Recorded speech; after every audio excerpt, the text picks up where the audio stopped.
ब्रह्म को उपादान कारण और निमित्त कारण दोनों सिद्ध करना चाहेंगे। निमित्त कारण का स्वरूप प्रसिद्ध है, जो चेतन होता है वो निमित्त कारण होता है, किंतु उपादान कारण होता हुआ निमित्त कारण होना ये अप्रसिद्ध है, कहीं भी माना नहीं जाता, देखा नहीं गया। इसलिए इसमें विशेष विचार की आवश्यकता होती है।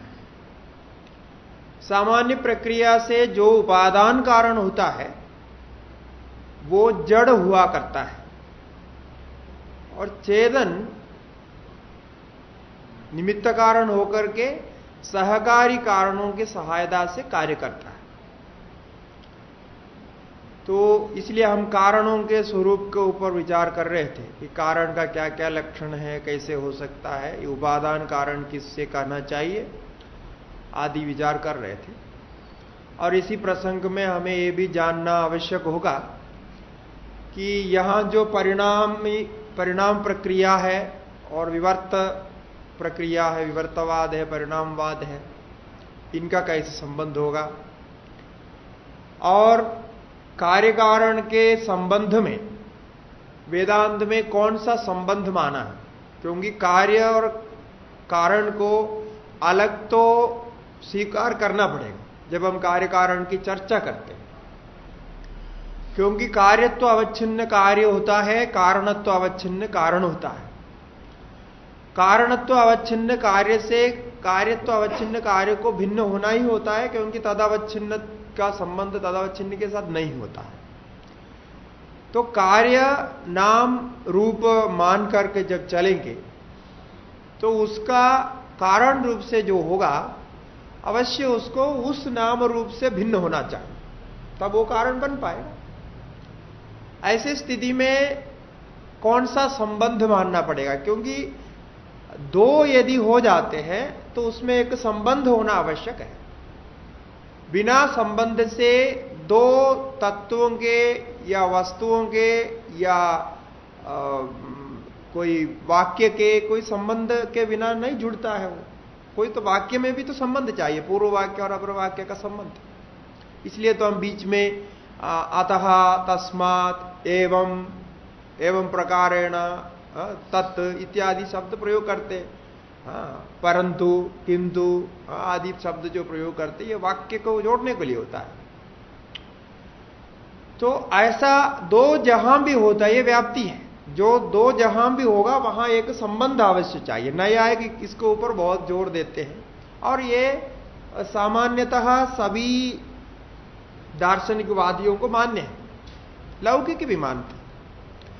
ऐसे में आप कार्य कारण जब कहते हैं तो ये कौन सा संबंध से कार्य कारण होगा, ये भी विचार करना है। यहां कार्य के साथ कारण का क्या संबंध और कारण का कार्य के साथ क्या संबंध, ऐसा विचार होगा। फिर कार्य का स्वरूप क्या है। कार्य वर्तमान काल में जो वर्तमानिक कार्य हमें इंद्रिय गोचर होता है, ये कार्य कारण में कैसा स्थित रहता है, उसका लक्षण क्या है, ये सब इस विषय में आता है। क्योंकि वेदांत के ऊपर जितनी आपत्ति है, जितने लोग आलोचनाएं करते हैं, वो इन प्रक्रियाओं को लेकर के आलोचना करते हैं। क्योंकि यही हमारा मायावाद आता है, जैसा आपने अनुमानिक अधिकरण में पहले देखा था विस्तार से कि माया को क्यों लाया, प्रकृति को क्यों लाया, प्रकृति क्यों चाहिए। ये सब कभी हम प्रकृति को भी लेते, कभी माया को लेते, प्रकृति के रूप में कभी व्याख्या करते हैं, कभी ईश्वर के रूप में व्याख्या करते हैं, कभी ब्रह्म के रूप में व्याख्या करते हैं।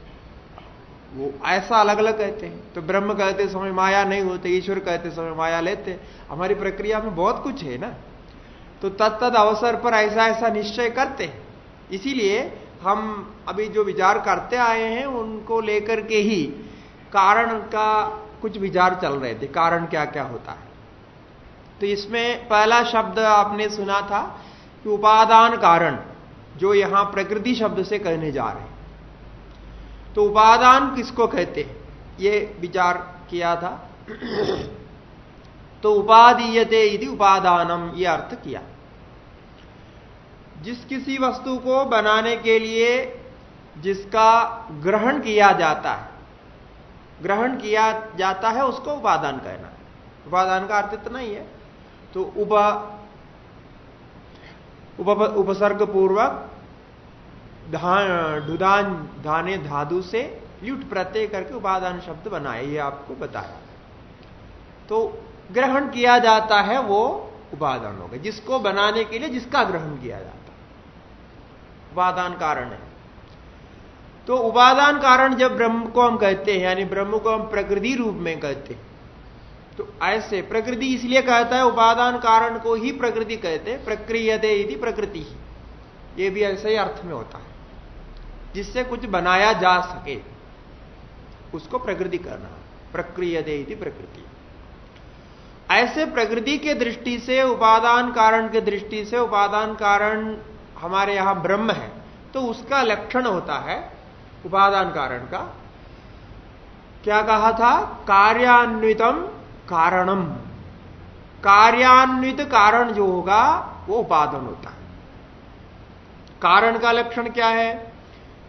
जो अन्यथा सिद्ध नहीं होता हुआ कार्य नियत पूर्ववर्ती हो वो कारण है। अनन्यथा सिद्धत्वे सति कार्य नियत पूर्ववर्तित्व कारणत्व, ये कहा कि अन्य प्रकार से सिद्ध नहीं होना। अन्यथा सिद्ध को कहा था कि एक को ग्रहण करने से कार्य सिद्ध हो जाता है, तो तत्संबंधी को ग्रहण नहीं किया जाता। अवश्य क्लिप्त पूर्व वर्तिना एव कार्य संभवे तत्सहभावित्व अन्यथा सिद्धत्व। तो उसमें हम लक्षण दिया, जैसे कुलाल है तो कुलाल का पुत्र, कुलाल की पत्नी, कुलाल के घर और कुलाल के शरीर की दृष्टि से मनुष्यत्व इत्यादि आदि, ये सब अन्यथा सिद्ध होते हैं। कुलाल के बिना कार्य संभव नहीं है, किंतु कुलाल के साथ जितने भी है उनके होना आवश्यक है, वो अन्यथा सिद्ध माना जा सकता है। इसी प्रकार दंड का भी उदाहरण दिया। दंड के लिए वन की आवश्यकता है। यदि जंगल ना हो, पेड़ ना हो तो दंड नहीं हो सकता। दंडा के बिना वो चक्र नहीं घुमा सकते। कारण तो है दंडा, किंतु वो उसके पीछे वाला कोई दंडक तो वहां कारण नहीं है, और दंड जिस वन से आया उसको कारण नहीं माना जाता है, ना पेड़ को कारण माना जाता। दंड को हम कारण मानते हो, सहकारी कारण होता है, ऐसा मानते हो। तो ये कहा था कि इसमें कार्य नियत पूर्ववृत्ति है, ये सारे कार्य नियत पूर्ववृत्ति है। जैसा अभी कुलाल भोजन नहीं करेंगे तो घड़ा नहीं बना पाएंगे, अब भोजन को भी वहां घड़ा के प्रति कारण मानना पड़ेगा। अब भोजन के बिना कुलाल नहीं, कुलाल के बिना घट नहीं, तो ऐसा होता है। लेकिन वो ऐसा नहीं माना, अन्यथा सिद्ध माना जाता। ठीक है ना? ऐसा अनन्यता सिद्ध होता हुआ, अनन्यता सिद्धत्व सदी कार्य नियत पूर्ववृत्तित्व कारणत्व, ये कारण का सामान्य लक्षण, ये सर्वत्र लक्षण स्वीकार किया गया कारण को हमको। अब सामान्य शब्द संक्षिप्त में बोला जाता है कार्य नियत पूर्ववर्ती, कार्य के नियत पूर्ववर्ती होता है, और उसमें न्यायिकों ने ये विशेष लक्षण दो दिया। नहीं तो सभी में सभी को कारण बोलना पड़ेगा, अनगिनत हो जाएंगे, ऐसा भी नहीं होना चाहिए। तो ऐसे कारण में कार्यान्वित जो रहेगा, इसका अर्थ होता है जब तक कार्य दिखाई पड़ेगा तब तक जो कारण रूप से उपस्थित रहेगा उसको उपादान कारण कहा जाएगा। कार्य अन्वित रहना माने एक साथ रहना, संबंधित रहना, अलग नहीं होता है। जैसा मृत्तिका कभी घट से अलग नहीं होती है, उसके साथ रहती। अब एक उपादान का यह लक्षण दिया। दूसरा कहा था तादात्म्य आपन्नम कार्यजनकम, तादात्म्य आपन्न कार्यजनकम, उसको उपादान कारण कहते हैं। ये वेदांत के अनुकूल लक्षण है, क्योंकि वेदांत में कार्य और कारण दोनों का तादात्म्य संबंध मानना। संबंध जैसे कहा ना, दो है तो संबंध मानना पड़ेगा, तो कौन सा संबंध माना है? तादात्म्य संबंध माना। कि विचार के लिए देखे तो नैयायिक आदि ने अन्य संबंध माना है। नैयायिक कार्य कारण में समवाय संबंध मानते हैं, हम तादात्म्य संबंध मानते। इसलिए तादात्म्य आपन्न कार्यजनक जो होगा वो उपादान होगा। इसका मतलब घट का जो स्वरूप जो रहेगा वो उपादान उसका उपादान ही रहे। जैसा घट है तो मृत्तिका उसका उपादान है, तो वही तादात्म्य आपन्न रहेगा, उसी में रहेगा। घट से मृत्तिकात्व को अलग नहीं कर पाएंगे। तादात्म्य का अर्थ होता है तादात्मनः भावम तादात्म्यम, उसका ही स्वरूप हो रहे हैं। ऐसा होता हुआ कारण जो बनेगा उसको हम उपादान कारण बनते हैं। ये लक्षण भी सर्वत्र ठीक रहता है। इस दृष्टि से जगत को हम लेते हैं, प्रपंच को जब हम लेते हैं, प्रपंच का उपादान कारण ब्रह्म होने के नाते प्रपंच के साथ तादात्म्य संबंध से ब्रह्म रहता है। अब प्रपंच क्या है?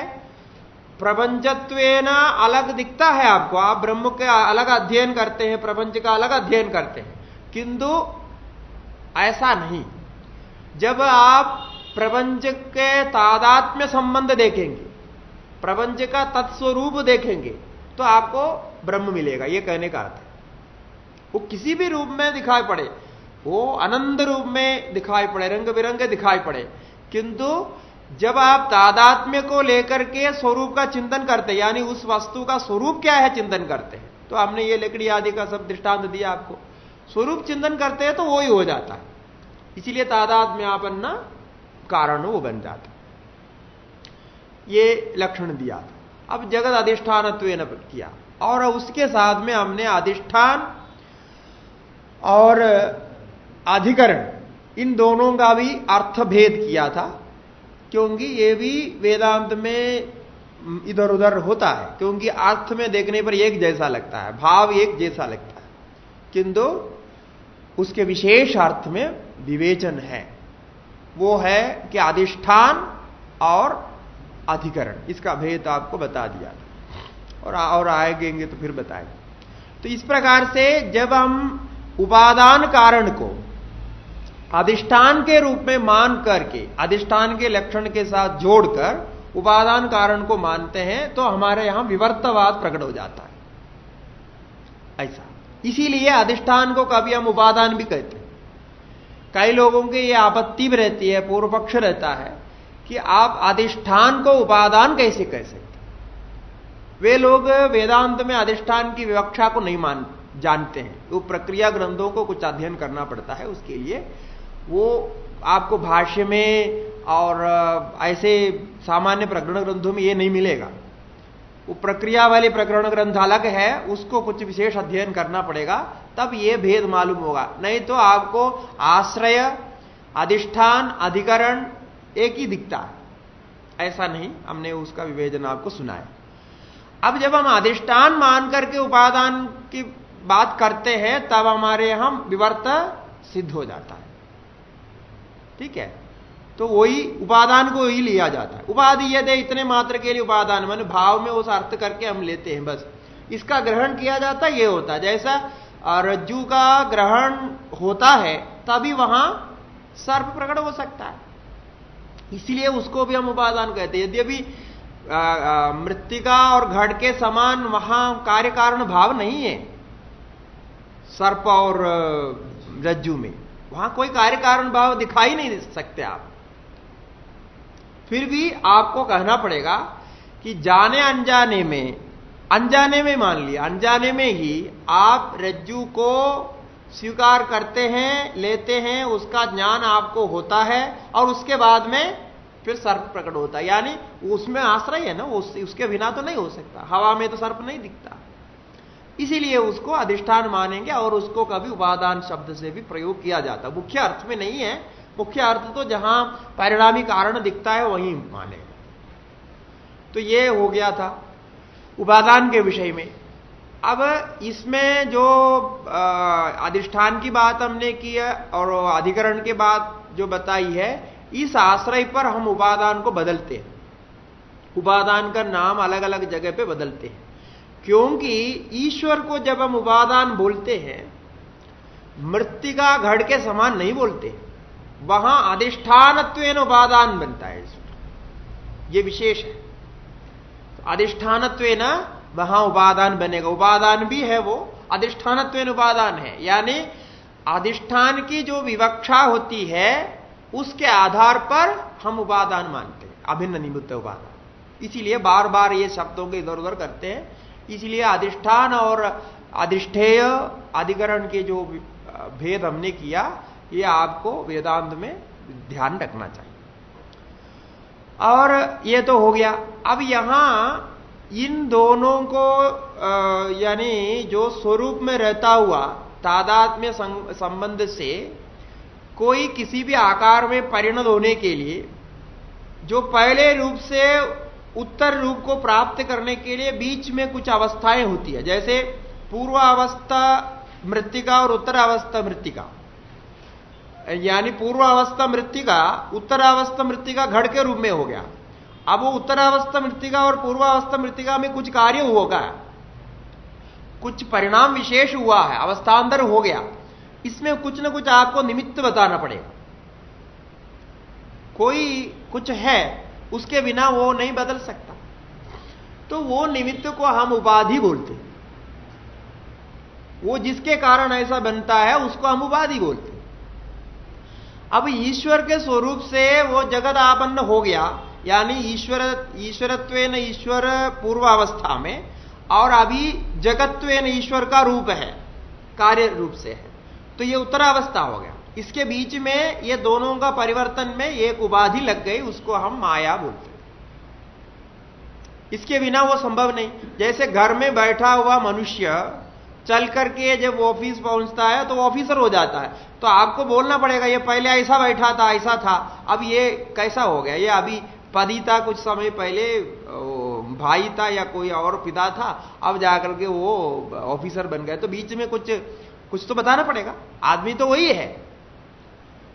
उस अवस्था के स्थानांतर में जो अवस्था भेद दिखता है, कार्य भेद दिखता है, प्रयोजन में अंदर दिखता है, इसके लिए हम उसमें उपाधि जोड़ते, बोलते हैं कि पहले वो पितृत्वादि उपाधि से घर में बैठा था, अब वो ऑफिसर बनकर के, वो बाबू बनकर के, वहां साहब बन करके वो उपाधि प्राप्त है, मैंने साहबत्व उपाधि प्राप्त किया, वो साहब बन गया। वो प्राप्त करने से वो, अब वो छोड़ करके इधर आता है तो इधर उपाधि दूसरी हो जाती है। इधर वो साहब नहीं है, जब ड्यूटी में नहीं होते तब आपके हस्ताक्षर का कोई महत्व नहीं होता, तो वो नहीं माना जाता है। तो उस पद में रहते हैं तब होता है। ऐसा जो भेद हमको मानना पड़ता है, व्यक्ति एक होने पर भी अवस्थांतर करने के लिए कुछ निमित्त मानना पड़ता है। उन निमित्तों को सामान्य दृष्टि से उपाधि कहा जाता है। यहां ईश्वर में माया उपाधि, यह आपको बता दिया। तो अब ये हो गया तादात्म्य आपन्न कार्य जनकत्व और कार्यान्वित कार्य। इसका मतलब तीनों काल में जिससे अभिन्न कार्य दिख नहीं सकता है वो उपादान हो गया। उसके बाद निमित्त कारण में, निमित्त कारण का यही लक्षण होता है कि स्वातिरिक्त कार्य जनकत्व रहता है। वो निमित्त अपने से अतिरिक्त कार्य को बनाएगा, ये यानी निमित्त हमेशा कार्य से अतिरिक्त रहता है, भिन्न रहता है। कार्य में होने वाले परिवर्तन से, परिणाम से निमित्त में परिणाम नहीं होता है। वो बनाता तो जो है जरूर, लेकिन कार्य परिणाम कार्य में रहता है, निमित्त अलग रहता है। इसलिए कार्य की उत्पत्ति, स्थिति और नाश तीनों में से वो अलग रहता है, स्वातिरिक्त रहता हुआ वो कारण बन जाता है। कारण कैसे बनता है? कार्य नियत पूर्ववृत्ति बनता है, उसको रहना पड़ेगा उसके साथ। अब उस कार्य, ये निमित्त और कार्य दो हो गया। अब दो वस्तु में कुछ संबंध मानना पड़ेगा आपको। ये पहले बोला ना, जैसे दो है तो संबंध कहीं भी दो को मानना पड़ेगा। हमारे पास निमित्त भी आ गया और कार्य भी आ गया, उसमें हम निमित्त नैमित्तिक संबंध मानते हैं। जैसे जैसे संबंध चाहिए, यहां ऐसा निमित्त नैमित्तिक संयोग संबंध होता है। संयोग संबंध होता है जो कार्य की दृष्टि से, और वो निमित्त नैमित्तिक संबंध है। उस निमित्त से वो कार्य संबंध हो गया तो निमित्त नैमित्तिक संबंध होता है। संयोग संबंध भी माना जाता है उसी दृष्टि से, निमित्त नैमित्तिक पूर्वक संयोग संबंध। ये हो गया निमित्त कारण। अब उसके बाद हम विचार किए थे कि सहकारी कारण। अब ये निमित्त कारण से क्या अर्थ निकला था कि वो कार्य के यावत स्थिति है तावत काल नहीं रहता है, क्योंकि कार्य स्थिति के नियामक कारण वो नहीं होता है। कार्य स्थिति के नियामक कारण केवल उपादान कारण है, तो स्थिति काल में कार्य के साथ ही रहता है। तो निमित्त कारण उससे अलग हो गया। उसके बाद तीसरा कारण जो कहा जाता है वो है सहकारी कारण। सहकारी कारण में सामान्य उसमें भी कोई विशेष कुछ व्याख्या नहीं होती है। ये कहा जाता है वो स्वयं से भिन्न को ही प्रकट करेगा, किंतु स्वयं से भिन्न होने वाला स्वभिन्नत्वे सति, अपने से भिन्न जो कार्य है वो कार्य को प्रकट करता हुआ, और स्वकार्य कारकत्व होता है, यानी अपने से भिन्न जो कार्य है उस कार्य का कारक बनेगा, यानी इनडायरेक्टली बनता है, साक्षात उसका संबंध नहीं, अपने से भिन्न होता है, माने उस अपने से दूर होता है, और स्वकार्य कारकत्व ये सहकारित्व कहा जाता है। जैसे उदाहरण के लिए मृत्तिका से बनने वाला घट, मृत्तिका से उत्पन्न घट और उस घट के लिए चक्र आदि जो होते हैं वो ऐसा होता है। वो चक्र से भिन्न होता है, कार्य अत्यंत भिन्न होता है, तो स्वभिन्नत्व होता है, और स्वकार्य का जनक होता है। वो क्योंकि वो चक्र रहे बिना वो कार्य नहीं हो सकता, दंड रहे बिना कार्य नहीं हो सकता, वो कार्य का जनक भी होता है, अपने कार्य का जनक होता है। इस प्रकार से यहां भी माना जाता है, और यहां भी एक संबंध मानना चाहिए। इसमें संयोग संबंध होता है। संयोग संबंध, यहां संयोग संबंध को भी ऐसा माना जाता है कि स्वाश्रय से ही संयोग संबंध है। जिस आश्रय पर सहकारी कार्य का संबंध होता है उस आश्रय पर संयुक्त होकर के ये सहकारी कारण बनेगा। और सहकारी कारण निमित्त कारण का अधीन होता है, यानी निमित्त कारण के वश में सहकारी कारण को माना जाता है। उपादान कारण का साक्षात संबंध सहकारी कारण से नहीं माना जाता है।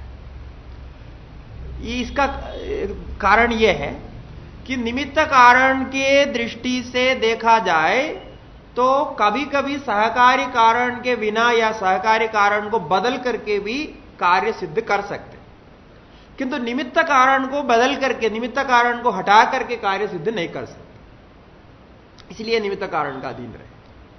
और निमित्त कारण नहीं है तो उपादान कारण को सहकारी कारण से कोई प्रयोजन नहीं होता। जैसा समझ लो कुलाल नहीं है तो दंड चक्र आदि स्वयं घट तो नहीं बना सकता,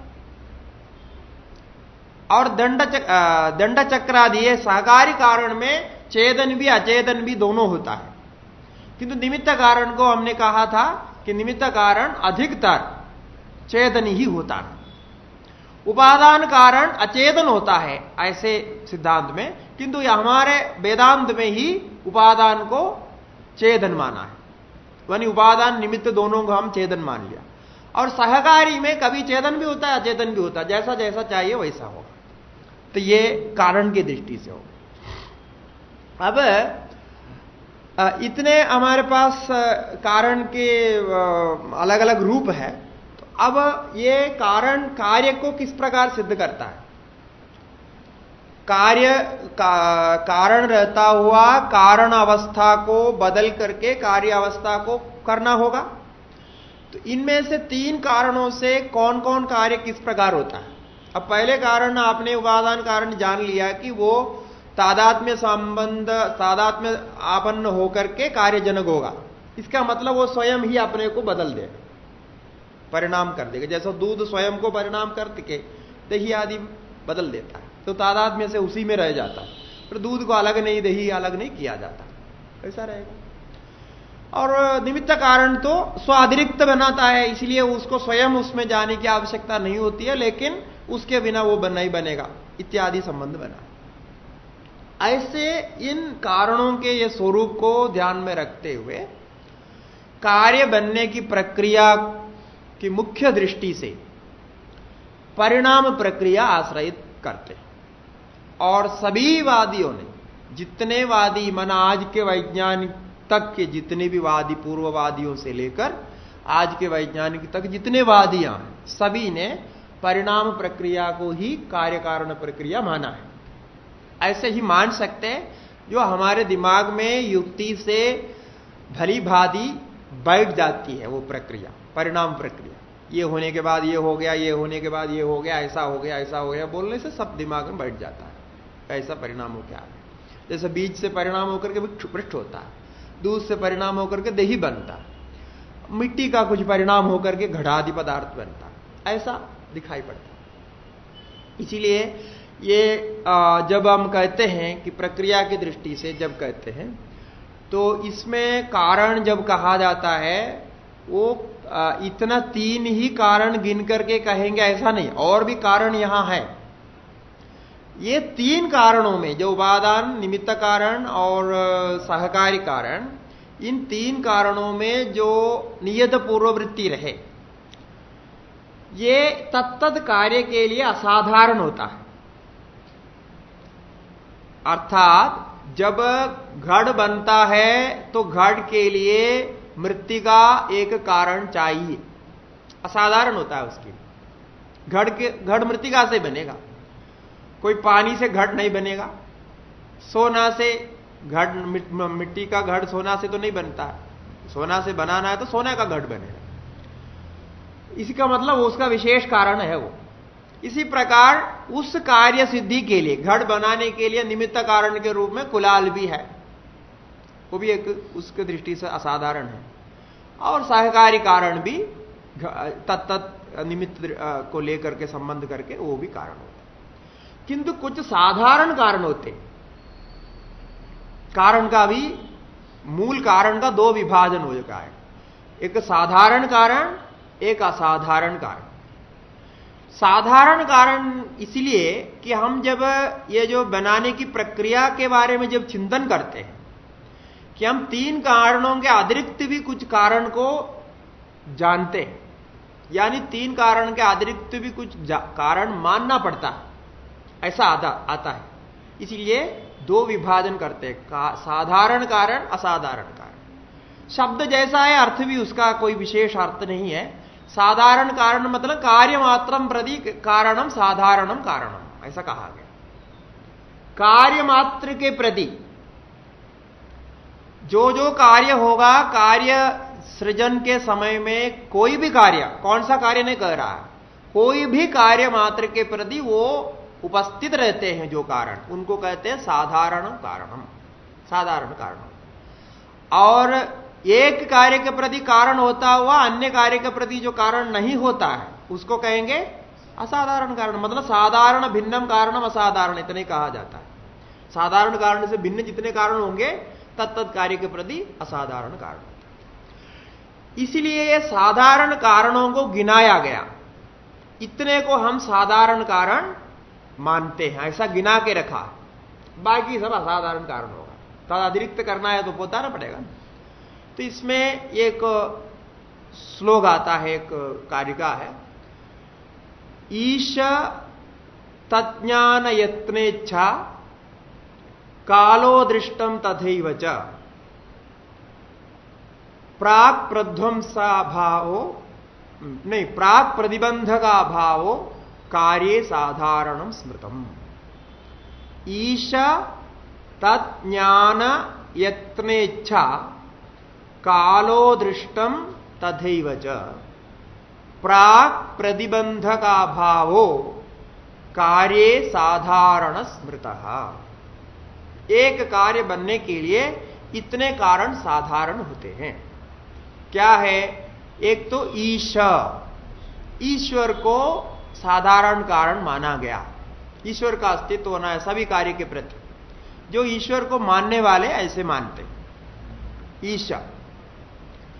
और ईश तद ज्ञान, ईश्वर और ईश्वर का ज्ञान ये भी साधारण होता है, क्योंकि ईश्वर के ज्ञान के बिना कोई कार्य उत्पन्न नहीं होता है। कोई भी कार्य होगा ईश्वर के ज्ञान के साथ। ईश तद ज्ञान और तद यत्न, ईश्वर का प्रयत्न भी हरेक कार्य में होना। जैसे हम लोग स्वाध्याय कर रहे हैं तो इसमें ईश्वर का अनुग्रह और ईश्वर का ज्ञान और ईश्वर का प्रयत्न रहता है। यदि यह सिद्ध होता है तब हमारा कार्य पूरा हो सकता है, फिर हमारा प्रयत्न तो विशेष होता है, असाधारण में चला जाएगा। ईश्वर का तो सभी के प्रति है। जैसे वर्षा होती है तो वर्षा समान रूप से सबको जल पहुंचा देता है, सब जगह समान वर्षा होती है। इस प्रकार से ईश तज्ञान यत्न इच्छा, तीसरा है ईश्वर की ही इच्छा। तो ईश्वर का 3 हो गया, ईश तत् ज्ञान यत्न इच्छा। ईश्वर स्वयं और उसके ज्ञान, उसके यत्न और उसकी इच्छा। ईश तत् ज्ञान यत्न इच्छा। कालो अदृष्टम तथैव च। काल, काल जो है, कोई भी कार्य होता है काल वहां साधारण कारण रहता है। कारण क्या है कि कोई काल में ही कुछ उत्पन्न होता है। कोई भी कार्य होगा कोई समय में होगा ना, सुबह शाम, दिन में, प्रथमा द्वितीय तृतीया, कोई भी तिथि में कभी कुछ होता है, कोई साल में कभी होगा। तो इसलिए काल को भी कहा गया काल, काल भी साधारण कारण माना गया। और जो काल को मानने वाले वादी सारे कारण मानते, सांख्य काल को नहीं मानते, इसलिए सांख्य के छोड़ करके बाकी सभी वादी काल को मानते। और अदृष्टम तथैव च, अदृष्ट है। अदृष्ट का अर्थ है धर्माधर्म, जो पुण्य पाप कृत कर्म, पूर्वकृत कर्म, ये भी साधारण कारण होता है। क्योंकि इसमें हम समष्टि जो कार्य है उसके दृष्टि से देखेंगे तो समष्टि कर्म कारण होता है। तो समष्टि का जो कर्म है, हिरण्यगर्भ में जो पूर्व प्रज्ञा है, हिरण्यगर्भ के जो संबंधित से एक रूप से जो कर्म होगा अदृष्ट, और तत्तद व्यक्ति के लिए उसका अपना अपना अदृष्ट होगा, असाधारण होगा। तो कालो अदृष्टम तदैव च, ये भी वादियों ने माना। फिर है प्राक प्रतिबंधक अभाव। कोई भी कार्य होना है तो उस कार्य का प्राग अभाव भी रहना चाहिए। यानी पहले कार्य नहीं रहेगा तब तो कार्य होगा, यदि पहले कार्य रहेगा तो कैसे होगा। इसीलिए उस कार्य का प्राग अभाव चाहिए। प्राग अभाव को भी निमित्त कारण माना, यानी साधारण कारण माना, वो कारण उसको रहना चाहिए। और प्रतिबंधक अभाव, प्रतिबंध भी नहीं होना चाहिए। 2 अभाव साथ में कह दिया, प्राग प्रतिबंधक अभाव, प्राग अभाव और प्रतिबंधक। प्रतिबंधक माने विघ्न, उसकी कोई बाधा नहीं होनी चाहिए, तब कार्य उत्पन्न हो सकता है। ये सारे कुछ रहते हुए भी यदि बाधा हो गई तब तो नहीं होता है कार्य। इसलिए वो भी साधारण कार्य साधारण स्मृतः, ये कहा गया, ये न्याय में ये श्लोक आया है। तो ये साधारण कार्य हो गया। अब इससे साधारण से अतिरिक्त जितने कार्य कारण कहेंगे वो सारे कार्य नियत पूर्ववर्ती असाधारण कारण होते हैं। इसलिए हमारे पास उपादान, निमित्त, सहकार्य आदि सब असाधारण में आ जाएगा। इसके साथ साधारण कारण ये रहेगा। तो अब हमारे पास साधारण कारण भी हो गया, असाधारण कारण भी हो गया। उसमें से जो बनने वाली प्रक्रिया है उसको हम परिणाम प्रक्रिया बोलते हैं। तो बनाने की प्रक्रिया, जो सब कुछ सामग्री आपके पास संपन्न हो गया, फिर कार्य आरंभ होना है, तो कार्य आरंभ होने के लिए फिर यही होता है। उसमें प्रक्रिया की दृष्टि से हम परिणाम प्रक्रिया उसको बोलते हैं। अब ये परिणाम प्रक्रिया क्या है, परिणाम प्रक्रिया क्या है, ऐसा जब सोचते समय हमें फिर कारण का 2 विभाग करना पड़ेगा यहां वेदांत की दृष्टि से। एक परिणामी कारण और एक विवर्त कारण। जो परिणाम का विषय बन जाए वो परिणामी कारण होगा, और जो परिणाम का विषय ना बने और कार्य को उत्पन्न करे तो उसको विवर्त कारण माने। इसके लिए हमें उसका लक्षण जानना पड़ेगा कि परिणाम क्या होता है और विवर्त कार्य क्या होता है। अब जो है ये परिणाम में क्या होगा कि पूर्व रूप परित्यागेन विकार कारणम, यही परिणाम होता है। अथवा दूसरी दृष्टि से कहते हैं पूर्वावस्था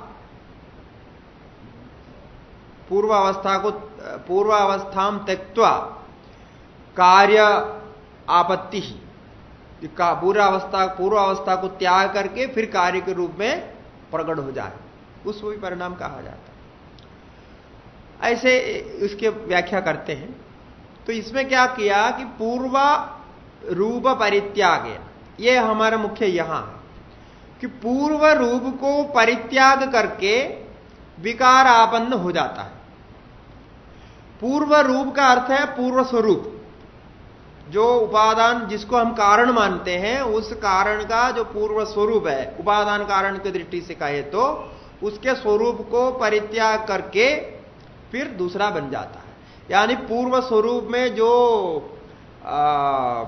प्रयोजन आपको दिख रहा था उससे अभी अतिरिक्त प्रयोजन वहां सिद्ध होगा, वो रूप को परित्याग कर दिया। जैसे दूध को अब दही बनाते हैं तो दूध का पूर्व रूप परित्याग हो जाता है, दही बन जाता है, और दही बनने के बाद में दूध में जो कार्य हो रहा था वो दही में नहीं होता, दही में जो कार्य है वो दूध में नहीं होता है। इस प्रकार से वहां स्पष्ट दिखता है कि वो अन्य रूप को आबन्न हो गया। इसी प्रकार हमारे शरीर में भी होता है और बाकी जो वृक्ष आदि में भी होता है। बीज बदल बदल करके जब वृक्ष बन गया तो फिर बीज का स्वरूप नहीं, बीज का उसको तो हम फिर खा नहीं सकते ना, तो वृक्ष हो गया तो फिर वो अलग हो गया, ऐसा होता है। और निरंतर इसमें कार्य बदलते रहते, परिणाम बदलते। तो इसीलिए यह कहना है पूर्व रूप परित्यागेन विकारापत्ति ही, या विकार जो बन जाए उसको हम परिणाम कहेंगे। ये हो गया। और इसके विपरीत होगा वो विवर्त। विवर्त होगा तो पूर्व रूप अपरित्यागेन विकारापत्ति ही, पूर्व रूप का परित्याग करके विकारापत्ति और पूर्व रूप अपरित्यागेन विकारापत्ति। ये पूर्व रूप का परित्याग नहीं करता, उसका स्वरूप ज्यों का त्यों ही बना रहता है और कार्य के रूप में प्रकट होकर के प्रयोजन को सिद्ध करता है। ऐसा चमत्कार यहां होता है। और इसको लेकर के ये कहा जाता है कि ये जो परिणाम होकर के कार्य बना और विवर्त होकर के कार्य बना, दोनों में हमारे अनुभव में कैसा पहचान आ जाएगा, कैसे हम मानेंगे उसको। क्योंकि केवल हम पूर्व रूप परित्यागेन विकार कार्यापत्ति का, विकारापत्ति को कार्य परिणाम मानेंगे तो वेदांत में कुछ घटता नहीं। क्योंकि वेदांत एक प्रकार से सृष्टि में कुछ परिणाम प्रक्रिया बोलता है, जैसे आत्मा से आकाश हो गया, आकाश से आदि बोले, कोई भी प्रक्रिया में परिणाम को माना है। भाष्यकार आगे कहेंगे, इसमें आगे प्रकरण में आएगा, इसी प्रकरण के अंत में आएगा, इसी अधिकरण में। तो वो माना है और वैसे ही दिखता है, बोलते समय पे ऐसा दिखता है। और पूर्व रूप अपरित्यागेन कार्यापत्ति बोलेंगे तो कार्य तो सिद्ध नहीं होगा, क्योंकि हमारे ब्रह्म है। अब ब्रह्म का जो जो स्वरूप है वो सारे कार्य में दिखता नहीं, क्योंकि ब्रह्म आनंद स्वरूप है, कार्य तो आनंद स्वरूप दिखता नहीं। और ब्रह्म निराकार निर्गुण निर्विशेष कहा गया, ये तो साकार दिखता है। ब्रह्म स्वयं चेतन है, कार्य में अचेतनत्व भी दिखता है। ऐसे ऐसे अभी आता है। इसीलिए यथावत ब्रह्म को रख करके हम कार्य के उत्पत्ति की बात करते हैं तो विषमता है, ये घट नहीं सकता। तो इसीलिए इसमें बहुत झगड़ा होता है कि इसको कैसे समझे कि परिणाम को आप नहीं मानते हो और विवर्त को मानते, विवर्त कहां से आप पड़ता है, परिणाम कैसे होता है। इसीलिए सच्चाई बताए, मैं उस दिन भी बोला था कि विवर्त की चर्चा आपको बहुत नहीं मिलेगा वेदांत भाष्य आदि में। विवर्त की चर्चा नहीं हुई, यत्र तत्र बोलेंगे, जैसे आरंभण अधिकरण में आया है और अनुमानिक अधिकरण में आपने देखा, अभी इस अधिकरण में भी कुछ बोलेंगे, आगे भी एक दो अधिकरण में आएगा, इसकी चर्चा होगी। लेकिन ऐसा स्पष्ट रूप से आपको मिलेगा नहीं, और परिणाम प्रक्रिया कोई आश्रय लिया है ऐसा भाष्यकार शब्दशः कहेंगे, ऐसा है। इसीलिए हम ये दोनों को समझने के लिए कुछ एक और व्यवस्था बना देते हैं, जो परिभाषाकार आदि के ने बनाया है, या और एक व्यवस्था बना दी है। क्या व्यवस्था है? भाष्यकार ने जो माना है वही व्यवस्था है कि भाष्यकार ने सारे सृष्टि तत्व सारे मिला करके, यानी जितने भी प्रपंच है ब्रह्म सहित मिला करके, कार्य और कारण सबको मिला करके 3 सत्ता में बांट दिया। इसीलिए मैं ऐसा कह रहा हूं कि हम केवल सृष्टि की दृष्टि से तीन सत्ता नहीं कह रहे। जब हम तीन सत्ता की बात करते हैं, जब परिणाम और विवर्ता आदि की चर्चा करते हैं, तो हम सृष्टि को दृष्टि में रख करके करते हैं, सृष्टि ही हमारे उसके बारे में बात होती है। लेकिन जब सत्ता की बात करते हैं तो संपूर्ण को लिया जाता है, जो कुछ भी है, यानी हमारा उपनिषद का ब्रह्म भी है और सृष्टि भी है, कार्य भी है, कारण भी है, जो जो आप बोलेंगे सब मिला करके तीन सत्ता में आ जाता है। तीन सत्ता को आप जानते हैं, परमार्थ सत्ता, व्यावहारिक सत्ता और प्रातिभाषिक सत्ता, तीन सत्ता का विभाजन किया। यह भाष्यकार की विशेषता है। भाष्य माने अद्वैत सिद्धांत के शांकर भाष्य में ही ये तीनों सत्ता की चर्चा मिलती है। वैज्ञानिकों ने क्या, विज्ञानवादी बौद्धों ने भी इस प्रकार का माना है, लेकिन उन्होंने परमार्थ सत्ता को अलग कुछ कहा है, परमार्थ दृष्टि से अलग नहीं कहा। और वो प्रादिभाषिक कहते हैं, प्रादिभाषिक व्यवहार को एक मानते हैं इत्यादि, उनके वहां स्पष्ट नहीं है, लेकिन कुछ सूचना वहां से मिलती है उनके वहां। जो माध्यमिक कार्य का और इनमें ऐसा है, वो शब्द प्रयोग किया है उन्होंने, व्यावहारिक और प्रादिभाषिक आदि शब्द प्रयोग किया, प्रतिभास इत्यादि कहा। वो विज्ञान में भेद मानने के लिए इतना माना है। बाकी कहीं भी ये तीन सत्ता की बात नहीं कर। ये तीन सत्ता जब आ जाती है, हमारा सब कार्य सिद्ध हो जाता है, हम व्यवस्था बना पाते हैं। मैं उसको आपके पूरा क्रम से ले जा रहा हूं कि ये कैसे कैसे कहां कहां मिला है, सारा मिला करके, क्योंकि ये सब दिमाग में रहेंगे तो आपको ये प्रकरण अच्छा समझ में आएगा कि कहां कहां क्या क्या कर रहे हैं। तो तब तक हमको सत्ता की जरूरत नहीं थी, क्योंकि ये बीच में परिणामवाद और विवर्तवाद में झगड़ा है, क्योंकि वो पूर्व रूप को छोड़ करके दूसरा बनाना, अब उसको पूर्व रूप को छुड़ाना नहीं है हमारे यहां, तो हमको तो बना के रखना है। और बना के रखे तो समस्या है कि विवर्त माने तो भी ये बदला हुआ जो दिखाई देता है, इसका क्या उत्तर होगा। तब हमने ये व्यवस्था बनाई। अच्छा, इसमें क्या होगा कि परिणाम को हम जब कहते हैं कि परिणाम में उपादान समसत्ता का कार्य निष्पत्ति ही परिणाम, ऐसी व्याख्या करते। उपादान समसत्ता का कार्य निष्पत्ति, सत्ता को लाया हो, उपादान समसत्ता का कार्य निष्पत्ति। ये कहेंगे तो क्या होता है कि उपादान कारण की जो सत्ता है, उपादान कारण में यदि परमार्थ सत्ता है अथवा व्यवहारिक सत्ता है, जो सत्ता उपादान की है, तो उपादान की समसत्ता का, उपादान के समसत्ता में रह करके जो कार्य उत्पन्न हो उसको हम परिणाम कहते हैं। अब यहां पूर्व रूप परित्याग इत्यादि दब गया, उसके अंतर्गत आ गया। अब वो पूर्व रूप परित्याग किया नहीं किया वो बात अलग है, लेकिन इसीलिए मैंने इसको लाया है कि सामान्य में हम परिणाम जो विज्ञान से, साइंस से हम सीखते हैं, वो पहले वाले लक्षण वाला है, फिर पूर्व रूप परित्याग करके विकारापन्न होकर के दूसरा बन जाता है। यही हम दूध दही का दृष्टांत देते हैं। दूध दही का दृष्टांत उस परिणाम प्रक्रिया के लिए बिल्कुल फिट बैठता है, उचित दृष्टांत है, किंतु यहां के लिए कुछ और दृष्टांत और प्रकार ढूंढना पड़ेगा। दृष्टांत वो भी ला सकते हैं, लेकिन इस व्याख्या के अनुसार तो उपादान किस सत्ता में है, आपको मान लो कि आपके उपादान समसत्ता में है, तो यानी परमार्थ सत्ता में है, तो उपादान जिस सत्ता में है उस सत्ता में रहते हुए कार्य को उत्पन्न करे तो उसको हम परिणाम कहते हैं।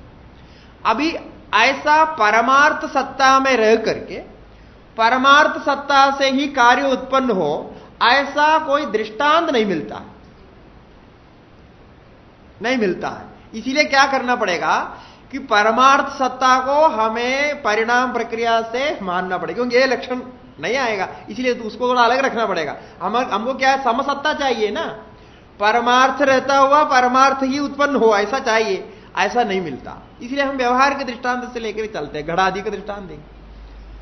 अब घड़ में देखो, घड़ बना है मृत्तिका उपादान से, तो मृत्तिका कौन सी सत्ता में है, व्यवहारिक सत्ता में। क्यों व्यवहारिक सत्ता का, व्यवहार का मतलब क्या है कि जो वहां शब्द प्रयोग होता है और इंद्रिय सन्निकर्ष से ज्ञान होता है, एक इंद्रिय से, दो इंद्रिय से, चार इंद्रिय से, पांच इंद्रिय से, जैसा भी ज्ञान होगा, तो इंद्रिय आदि सन्निकर्ष संबंध से होगा, और जहां शब्द प्रयोग हो जाए, शब्दार्थ का प्रयोग हो जाए, अर्थ क्रिया कार्य तो दिखाई पड़े, तो उसको हम व्यवहार कहते हैं। अब मृत्तिका का जो व्यवहार है उसमें क्या है, अब मृत्तिका को छू सकते हैं, स्पर्श होता है, मृत्तिका को टेस्ट कर सकते हैं, उसका एक टेस्ट भी होता है मिट्टी का टेस्ट, और उसमें माने आप कुछ आवाज भी बना सकते हैं, आवाज भी होती है मृत्तिका को, अभी यदि ऐसा दबाएंगे या डालेंगे तो कुछ आवाज निकलती है, तो शब्द भी है उसमें, स्पर्श भी है और रूप तो है ही, और रस भी है और गंध भी होता है। तो अब मृत्तिका जो है पांचों इंद्रियों से ग्राह्य है ऐसा पदार्थ है, इसलिए वो व्यवहार में, वो मृत्तिका नाम है, बाकी सब है व्यवहार के विषय है। व्यवहार सत्ता में सभी वादियों ने इसको व्यवहार माना, व्यवहार सत्ता को माना। अब वो व्यवहार सत्ता वाली मृत्तिका वो उपादान बन गया घड़ के लिए। मृत्तिका क्या है, व्यावहारिक सत्तापन्न है, वही व्यावहारिक सत्तापन्न मृत्तिका अब घड़ बन गया। घड़ बनने के बाद भी सब वैसा ही रहता है, उसका टेस्ट भी, रस भी, गंध भी, स्पर्श भी सब मिलता है, जो मृत्तिका में मिल रहा है तो सब मिलता है। नाम रूप है, नाम और रूप भी बदला, ये ध्यान रखना, बाकी कुछ बदला कुछ नहीं बदला, इसलिए वो कार्य हो गया। पहले वाला नाम बदला, अभी दूसरा नाम आ गया, ठीक है, लेकिन नाम तो है, नाम चाहिए हमको, तो वही नाम होना आवश्यक नहीं है, नाम तो चाहिए। अब ये दोनों कौन सत्ता में आ गया, व्यवहारिक सत्ता में आ गया, घड़ भी और मृत्तिका भी व्यवहारिक सत्ता में आ गए। व्यवहारिक सत्ता में आने से हम मृत्तिका का परिणाम घड़ कर देते, ये परिणाम आ गए। अब यही दृष्टांत आप दूध में देखो, दही में देखो, वही मिलेगा। दूध में जो व्यावहारिक सत्ता है और बाद में दही बनने के बाद भी वो व्यावहारिक सत्ता रहता है, और आप बोलते हैं कि वही दूध दही बन गया, टेस्ट बदल गया, कुछ बदलाव आ गया है, लेकिन उसका मूल सत्ता में कोई परिवर्तन नहीं आया। यह हो गया, क्या है, परिणाम का उदाहरण हो गया। उपादान समसत्ता कार्य निष्पत्ति परिणाम। दूसरा विवर्त में जब जाते हैं, अभी परिणाम आपको सम्यक प्रकार समझ में आएगा, इसको आप कहीं भी लगा दो, जितने कार्य कहे जाते हैं ये सब इसी में आते हैं, क्योंकि कार्य बनने के पहले जो सत्ता है वही सत्ता को लेकर के वो कार्य बन जाता है। अब हम विवर्त में जब जाते हैं, विवर्त का लक्षण होता है उपादान विषम सत्ता का कार्य निष्पत्ति, वो सम के जगह पे विषम कर देना, बाकी समान है। उपादान विषम सत्ता का कार्य निष्पत्ति ही, उपादान के सत्ता से भिन्न सत्ता में कार्य प्रकट होता है। वो उपादान जो उसका कारण है वो अन्य सत्ता में रहेगा, और कार्य जब बनेगा तो दूसरे सत्ता में दिखाई पड़ेगा। अब ये आप देखिए, रज्जु सर्प इसके लिए सरल दृष्टांत है जो आप प्रसिद्ध जानते हैं। अब रज्जु सर्प का जो उपादान है, रज्जु को माना जाए, अधिष्ठान के रूप में उपादान माना जाए रज्जु को, उसकी सत्ता क्या है, वो प्रसिद्ध उसकी सत्ता है व्यावहारिक सत्ता। क्या रज्जु रसी कहेंगे तो व्यावहारिक होता है वो, जैसे विषय इंद्रिय विषय गोचर होता है, सब कुछ होता है। अब उसमें कार्य उत्पन्न हो गया सर्प, यानी सर्प अभी दिख रहा, वो जो दही जैसा दूध जैसा दही में बदला, इसी प्रकार आपको बाद में पता चलेगा, अब तो सर्प दिख रहा। अब सर्प की सत्ता देखते हैं तो सर्प को हम रज्जु की सत्ता से तुलना करेंगे तो रज्जु को हम पकड़ सकते हैं, लेकिन अब जो आया हुआ सर्प को पकड़ नहीं सकते। रज्जु को हम तोड़ सकते हैं, अब आया हुआ सर्प को हम मार नहीं सकते। रज्जु को स्पर्श क्या सूंघ सकते हैं, ये सर्प को सूंघना नहीं होता है, कुछ नहीं होता। यानी वो सत्ता से ये सत्ता अलग हो गई, उसके व्यावहारिक सत्ता है, इसमें व्यावहारिक सत्ता नहीं दिख रहा है, कुछ और सत्ता है, व्यवहार से भिन्न सत्ता है, इसलिए विषम सत्ता हो गई। इसके कारण वो जो कार्य बन गया वो विवर्त है, ऐसा। अब इस दृष्टांत को रख करके आप दूसरे दृष्टांत ले लीजिए। प्रादिभाषिक का जो मुख्य दृष्टांत में कहा जाता है मरुमरीचिका के समान। मरुमरीचिका में जो मरुभूमि है जिसमें विशेष जो है प्रकाश पड़ रहा, प्रकाश की किरणों पड़ रही, और उसमें एक प्रकार के प्रतिबिंब होता है जिसको साइंस में रिफ्रैक्शन कहा जाता है। एक रिफ्लेक्शन होता है, दूसरा रिफ्रैक्शन होता है। तो रिफ्रैक्शन का अर्थ या रिफ्लेक्शन का ऊपर रिफ्लेक्शन है, यानी डबल रिफ्लेक्शन वहां होता है, तभी आपको वस्तु अलग से दिखाई पड़ती है। रिफ्लेक्शन माने सामान्य रिफ्लेक्शन होता है, आप जैसे चश्मा में देखते हैं आपका चेहरा दिखाई पड़ता है, वहां जो है एक का रिफ्लेक्शन दूसरे में दूसरा, ऐसा कुछ संयोग समझ लीजिए, ऐसा 2-3 प्रकार के इनके रिफ्लेक्शन होते हैं। तो जब रिफ्रैक्शन होगा, यानी मुझे पता नहीं हिंदी में उसको क्या बोलते हैं, कुछ शब्द होंगे उसके लिए, वो प्रतिबिंबित किरण ऐसा कुछ होता है, कुछ होता है, जैसे भी है। अब उसमें होने पर वो जो प्रतल है, मरुभूमि का प्रतल, वो हमारा हो गया माने उपादान हो गया, वो व्यवहारिक सत्ता में है, क्योंकि मरुभूमि को आप छू सकते हैं, कर सकते हैं, सूंघ सकते हैं, सब कुछ होता है, गर्मी ठंडी सब होता है उसमें, वो है व्यवहारिक सत्ता। लेकिन उसमें दिखने वाला, दूर से दिखने वाला जो जल है, जल होने से जल को क्या होना चाहिए, जल का स्पर्श करने से हमारा हाथ गीला होना चाहिए था, जल को लेकर के पीने के लिए मिलना चाहिए था, वो रसीला होना चाहिए था, हमने द्रावक रूप में मिलना था, वो कुछ नहीं मिलता है। रूप तो दिखाई पड़ रहा है, रूप तो आपको दिखाई, मैंने जल जैसा दिखाई पड़ रहा है, किंतु उसमें जल का जो जो गुण होना था वो सब नहीं है। हाँ, मैंने सब चाहिए ना उसमें, शब्द भी चाहिए, रूप भी चाहिए, रस, गंध को छोड़ करके बाकी सब चाहिए, और बाकी सब उधर नहीं मिलता। नहीं मिलने से वो प्रादिभाषिक है, वो दिखता मात्र है, आप कह देंगे वो दिखता मात्र है, तो अलग अलग हो गया ना। कार्य तो है, पक्का है, कार्य है, वहां है, कुछ दिखाई पड़ रहा है, जल दिखाई पड़ रहा है, आप लेने जाते हो और वो भागता रहता है, इत्यादि सब होता है। तो आपकी बुद्धि में कार्य तो आ गया है, किंतु वास्तविक वहां नहीं है, इसलिए प्रतिभास है वो, तो प्रादिभाषिक सत्ता अपन्न है, और कारण उसका अधिष्ठान क्या है, व्यावहारिक सत्ता अपन्न है, तो विषम सत्ता हो गया, इसीलिए वो विवर्त कहा जाता है।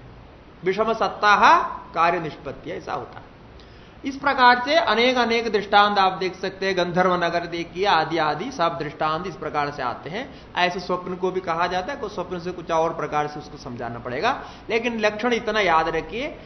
इसमें विशेषता क्या है कि जब हम समसत्ता की कार्य निष्पत्ति परिणाम को देखते हैं, तो उपादान में कुछ न कुछ परिवर्तन को आरोपित किया जा सकता है, दृश्यमान परिवर्तन है वहां, घड़ा आदि में कहीं भी देखो कुछ तो परिवर्तन है।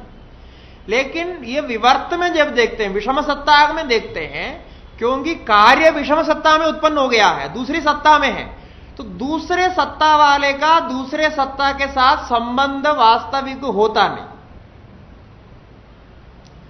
दो सत्ताओं का आपस में भिड़ंत नहीं होता है, हम आपस में भिड़ेंगे नहीं, आपस में मिलेंगे नहीं, वो अलग सत्ता है, ये अलग सत्ता। जैसा भूत काल में जो चला गई, जो वस्तु चली गई है, वो वस्तु आकर के अभी तो लड़ाई नहीं करेगा, क्यों, उसकी सत्ता अलग काल में था। अब भविष्य में आने वाले अभी हमको कुछ नहीं करेगा, वो अलग सत्ता, उसकी सत्ता अलग काल में, तो ये दोनों का नहीं, यद्यपि बीच वाले वर्तमान का दोनों के साथ संबंध होता है। ऐसे सांख्य मानते हैं और हम भी मानते हैं, त्रिअध्वा जो वाली बात योग सूत्र में आता है, तो संबंध होता है, त्रिकालिक संबंध होता है। लेकिन ये सत्ता कालिक विशिष्ट होने से इनका आपस में भिड़ंत नहीं होता है, वो मिलता नहीं।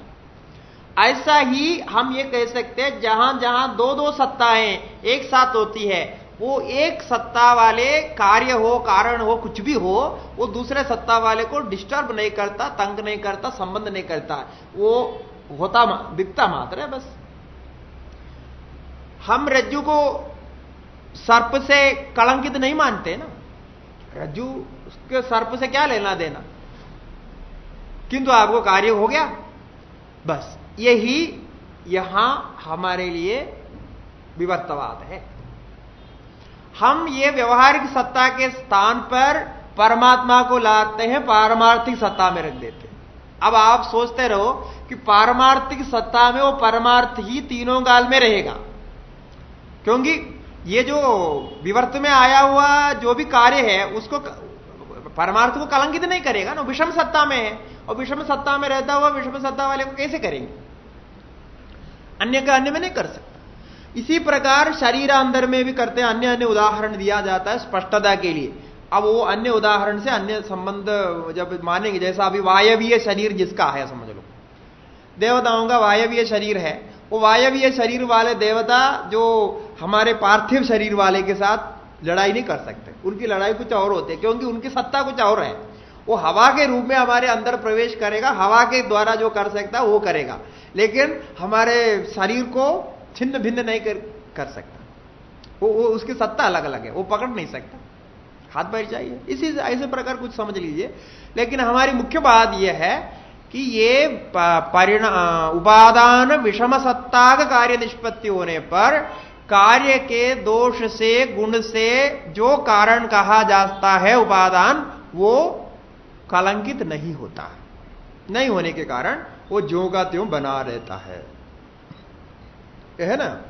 ऐसा होने पर यहां जो कार्य हो गया जगत, अब ये जगत कौन से सत्ता में हम मानते हैं? मान लो ये व्यवहारिक सत्ता में, व्यवहारिक सत्ता में, हमको तो सत्ता से कार्य है, अब व्यवहारिक हो कैसे हो, व्यवहारिक सत्ता में माना है सभी बात, ने हमने भी माना है व्यवहारिक सत्ता जगत का है। लेकिन इसका हमारा कारण कौन सी सत्ता में है? पारमार्थिक सत्ता में। और वेद को मानने वाले और उपनिषद को मानने वाले उपनिषदवादी कोई भी परमात्मा को व्यावहारिक नहीं मानता है। यह हमारे लिए मजबूत प्रमाण है कि परमात्मा को कोई व्यावहारिक नहीं मानता, क्योंकि वो शब्द स्पर्श रूप गंध का नहीं इंद्रिय विषय नहीं होता, इसीलिए व्यावहारिक नहीं मान सकते। तो व्यावहारिक नहीं मान सकते तो नहीं है, क्या है भी मानते हैं, क्योंकि उपनिषदवादी है, ना नहीं बोल सकते। तो फिर प्रादिभाषिक है क्या? प्रादिभाषिक भी नहीं बोल सकते, क्योंकि प्रादिभाषिक तुच्छ होता है, मिथ्या, कुछ नहीं होता है उसका, वो इसे भी नहीं मान सकते। तो ऐसे में हमें व्यावहारिक से प्रादिभाषिक से भिन्न एक सत्ता माननी पड़ेगी, जिसको हम परमात्मा बोलते हैं, और परमात्मा उस सत्ता में है, ठीक है। और कार्य आपके किस सत्ता में है? व्यावहारिक में मानना पड़ेगा। क्यों? क्योंकि आपको शब्द स्वरूप से स्पर्श सब कार्य हो रहा है, तो ये दो सत्ता हो गई ना, तो दो सत्ता हो गई, तो हम वो दो सत्ता को मिला रहे हैं, कार्य बना रहे हैं। तो आप देखिए हम कैसे परिणाम को मान सकते हैं? हम वो मैंने जानते हुए भी हम चाहे तो भी हम उस परिणाम प्रक्रिया को नहीं मान सकते, क्योंकि हमारे यहां समसत्ता का नहीं आ रहा। जब तक हम परमात्मा को कारण मानते हैं तब तक आप परिणाम सत्ता को नहीं मान सकते, यानी समसत्ता को नहीं मान सकते। यह तो सारे द्वैती और भी स्वीकार करते हैं। इसीलिए तो यह सत्तावाद जब आ गया हमारे यहां, तो सारा वेदांत का जितनी भी समस्याएं हैं वो पूर्णतया सोल्व हो गया, प्रक्रिया है। अब कोई भी कहेगा क्या हमारे भगवान भी व्यवहार में, ऐसा कोई नहीं कहेगा। वो बोला भगवान को अलग ही रखना है, तो अलग रखे हो तो किस प्रकार रखोगे तुम? भाष्यकार आगे कहने वाले हैं कि तीन सत्ता को छोड़ करके और चतुर्थी एक सत्ता हो नहीं सकती, इनका मिश्रण हो सकता है, लेकिन इससे अतिरिक्त नहीं हो सकती है, हो नहीं सकता, क्या करेंगे अब उससे? तो ऐसा हम विवर्त को मानते। यानी क्या हुआ, मैं एक संक्षेप में ये बोल रहा हूं, इसको सारा विचार करके हमारे शारीरिक संक्षेप शारीरकार ने एक श्लोक बनाया कि उन्होंने पूरा विचार किया। अब देखो, आपने व्यावहारिक सत्ता को, प्रादिभाषिक सत्ता को, पारमार्थिक सत्ता को, तीनों सत्ता को किस आधार पर सिद्ध किया? परिणाम सिद्धांत के आधार पर सिद्ध किया।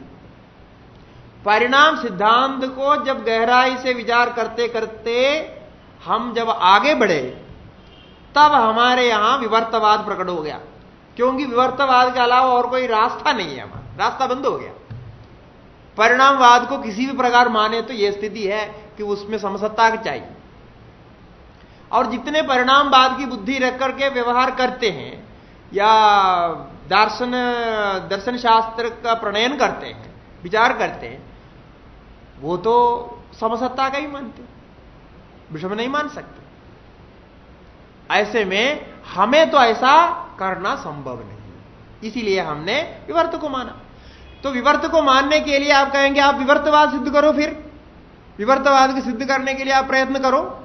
तो बोलते हैं ये नहीं होता, विवर्तवाद को सिद्ध करना नहीं पड़ता, विवर्तवाद स्वयं सिद्ध होता है जब परिणामवाद ठीक सिद्ध होगा। तो हम सिद्ध करेंगे परिणामवाद को, विवर्तवाद आपकी बुद्धि में आ जाएगी। जैसा अभी हमने व्याख्यान करने मैंने आपको समझाने की प्रयास किया कि आप किसको जानना चाहते हैं उसी के विचार करो, विचार करने पर वो तो प्रकट हो गया और बाद में आप मानेंगे कि ये वो नहीं है। अभी मरुस्थलीय जो जल है वो जल वहां है ही नहीं, आपको क्या समझाना पड़ता है? तो मान तो रहे हो पर है भी नहीं, तो इसका क्या उत्तर? तो अब हम वहां परिणाम मानेंगे तो वहां के जो प्रतिबिंबिता जो आदि जो कारण है इत्यादि कुछ न कुछ आपको बताना पड़ेगा, वो समझाने के लिए होता है। इसीलिए हम सारे वेदांत में परिणाम की प्रक्रिया को ही सिद्ध करते हैं। हमारे अपने एक अनोखी शैली है, हम अपने अलग एक शैली में परिणाम प्रक्रिया को बोलते हैं। जो अन्य लोग बोलते हैं उनकी शैली अलग है, हमारी शैली अलग है, वो बात अलग है, लेकिन इसलिए बोलते हैं। तब क्या हुआ कि हमको क्या सिद्ध करने के लिए क्या हम किए कि विवर्तवाद को आपके मन में उतारने के लिए परिणाम प्रक्रिया का आश्रय लिया है। इसलिए हमको सर्वत्र परिणाम प्रक्रिया दिखाई पड़ती है। अब परमार्थ सत्ता को लेकर के परिणाम प्रक्रिया की चर्चा जब भी आप करेंगे अंधत्व आप विवर्त में परिवर्तित होंगे, विवर्त आपको जबरन स्वीकार करना पड़ेगा। ये दोनों के बीच में भाष्यकार ने विवाद का संबंध नहीं दिखाया है, यानी ऐसे कोई पूर्व पक्ष उत्तर पक्ष आदि भाष्यकार ने स्पष्ट रूप से नहीं लाया, किंतु यत्र तत्र सूचना तो मिलती है। लेकिन उत्तरकालीन जितने भी वेदांतिक ग्रंथ है, जैसे अद्वैत सिद्धि आदि जो ग्रंथ है, उन ग्रंथों में इसके बारे में काफी कुछ विचार करके निश्चय किया। जैसे संक्षेप शारीर की बात में कर रहा हूं, इस प्रकार के निश्चय किया। तो संक्षेप शारीरकार ने एक श्लोक बना करके ये कहा, विवर्तवादस्य च पृष्ठभूमि वेदांत शास्त्रे परिणामवातः। विवर्तवादस्य च पृष्ठभूमि वेदांत शास्त्रे परिणामवातः।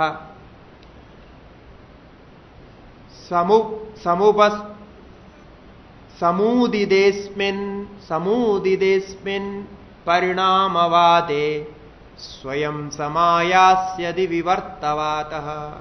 ऐसा कहा। विवर्तवादस्य च पृष्ठभूमि, विवर्तवाद के पूर्व पृष्ठभूमि क्या है, यानी किस के आधार पर आप विवर्तवाद को सिद्ध करते हो? तो विवर्तवादस्य च पृष्ठभूमि वेदांत शास्त्रे परिणामवादः। वेदांत शास्त्र में परिणामवाद स्पष्ट है। प्रयोग कैसा होता है? समुदिदेस्मिन् परिणामवादे, परिणामवाद को सम्यक प्रकार से भलीभांति प्रतिपादन कर लेने पर, जब परिणामवाद भलीभांति जाना हुआ होता है, उस समय स्वयं समायास्यदि विवर्तवाद, विवर्तवाद स्वयं ही प्रकट होता है। आप मानने लगते हैं तो ये तो कुछ हुआ ही नहीं, वहां कुछ सृष्टि है ही नहीं, आजादवाद आ जाता है। क्या हुआ? वहां कुछ हुआ ही नहीं। दो सत्ता में कहीं कार्य का संबंध नहीं दिखता, कार्य जैसा दिखता है। इसीलिए ऐसा माना जाए। ऐसा जो कार्य दिखता है, अभी ये कार्य दिखना तो सर्वत्र है, जहां परिणाम की बात करते हैं, ये करते हैं, हमारे लिए अलग अलग कुछ नहीं है, सब परमार्थ दृष्टि से तो सभी आ जाएंगे। ऐसा कार्य दिखता है तो इसकी परीक्षा कैसी करनी चाहिए कि सत्य है कि असत्य है, कि कौन सा मिथ्या कौन सा सत्य। ऐसा परीक्षा करने के लिए मिथ्या के रूप में, असत्य के रूप में, अनृत के रूप में लक्षण करते हुए भाष्यकार ने तैत्तिरीय भाष्य में कहा, इतने आप याद रखो। यद रूपेण यद निश्चितम तद्रूपम न व्यभिचरति तत्सत्यम। यद रूपेण निश्चितम तद्रूपम व्यभिचरति तद अनृतम। इतना रखो, आपको सर्वत्र यह व्याप्ति मिल जाएगी। जिस रूप से जिसका निश्चय हो गया, बाद में वो अपना रूप को बदल लेता है, वो लेने के लिए पकड़ने के लिए जाते हैं तो नहीं मिलता, कुछ और मिल जाता। तो यद रूपेण यद निश्चितम तद्रूपम न व्यभिचरति तत्सत्य, और यद रूपेण निश्चितम तद्रूपम व्यभिचरत अनृतम इत्युच्यते। उसी को अनृत कहते हैं। हम सर्प को ढूंढने गए तो सर्प नहीं मिला, रज्जु पड़ी हुई मिली, और सीपी, रजत को ढूंढने गए तो सीपी मिली। तो जो जैसा भी है रूपेण निश्चितम तद्रूपम, इतना ही रखेंगे तो आपको मिथ्या का अन्यत्र दूसरा भी लक्षण किया, लेकिन ये लक्षण सामान्य दृष्टि से सभी में आता है और भाष्यकार का अभिप्राय भी है उसका, अनृत का आता है। अनृत का अर्थ कुछ नहीं है ऐसा नहीं है, अनृत का अर्थ उसका है, कुछ सत्ता है, लेकिन जिस रूप से आप जानने जा रहे हो उस रूप में उसकी सत्ता नहीं मिलती, अन्य रूप में मिलता है।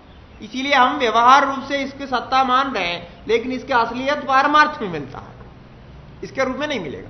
प्रादिभाषिक जिसके सत्ता हम असली सत्ता मानते हैं तो वो व्यवहार में मिल जाता है, व्यवहार का पारमार्थ में मिलता है। सत्ता दो ही रहती है, तीन सत्ता एक काल में नहीं रहती है। जानने के लिए तीन सत्ता होती है, बोलने के लिए, लेकिन रहती दो सत्ता है। जब आप व्यावहारिक को देख रहे होते हैं तब व्यावहारिक और प्रादिभाषिक होता है, यानी मरुभूमि और जल मिलेगा। और जब परमार्थ को वहां लाते हैं तो परमार्थ और व्यावहारिक मिलेगा या परमार्थ और प्रादिभाषिक मिलेगा, लेकिन परमार्थ व्यावहारिक प्रादिभाषिक तीनों एक साथ नहीं। तो जब व्यावहारिक प्रादिभाषिक हो जाएगा तब परमार्थ मिलेगा।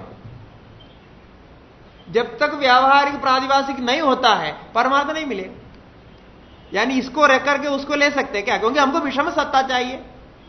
तो इसीलिए परमार्थ का ज्ञान होने से फिर व्यावहारिक प्रादिभाषिक बन जाएगा, इसीलिए कारण को जानने से वो हो जाएगा।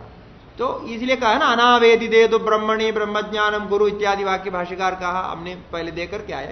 तो ये ब्रह्मज्ञान होना का मतलब कारण का ज्ञान हो गया तो ये प्रादिभाषिक बन जाए, फिर इसके निराकरण की कोई आवश्यकता नहीं रहती। और वहां तक पहुंचने के लिए नेदि नेदि आदि प्रक्रिया के द्वारा निराकरण करते हैं और उस तत्व में पहुंच जाते हैं। तो परमार्थ को जिसने जान लिया उसको व्यवहारिक सत्ता में वास्तविक माने उसको व्यवहारिक सत्ता को सत्ता रूप से मानेगा नहीं, व्यवहारिक स्वयं प्रादिभाषिक बनेगा तभी वो पारमार्थिक आ जाएगा। पारमार्थिक हो गया यानी इसका असलियत ये आपने जान लिया, तो आपका व्यवहार का जो दायरा है वो वहां बंद हो गया, उसका असलियत और कुछ जान रहे हो। ऐसे में सत्ता कहां चलेगी, परमार्थ में चलेगी। तो ये प्रादिभाषिक है। वो सत्ता क्यों कह रहे फिर, क्योंकि वो अधिष्ठान तो है, इसीलिए अधिष्ठान को अनुस्यूत होकर के अधिष्ठान में प्रतिबिंबित होकर के दिखता है, इसलिए उसको कहते हैं।